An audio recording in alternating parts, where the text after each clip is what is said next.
গতকালকে হঠাৎ ফেসবুকে স্ক্রলিং করতে করতে দেখি একটা অ্যাড চোখের সামনে আসে। দেখি মার্কেটে মাত্র 5 ইউরোতে 1 বালতি ফ্রুটস নিতে পারবো। তো সেটা যত কেজিই হোক না কেন, তো দেখে সরাসরি চলে গিয়েছিলাম মার্কেটে।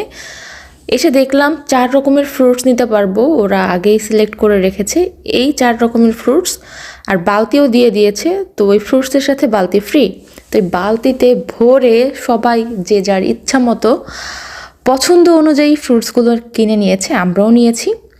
দেখি ভালো ভালো দেখে সবই ভালো ছিল।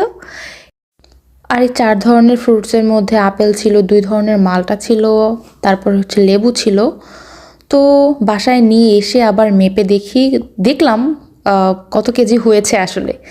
পরে দেখি যে 7 কেজির মতো হয়েছে। তো 7 কেজি এই ফ্রুটস বাংলা টাকায় হিসাব করলে মনে হয় 650-700 টাকার মতো পড়ে।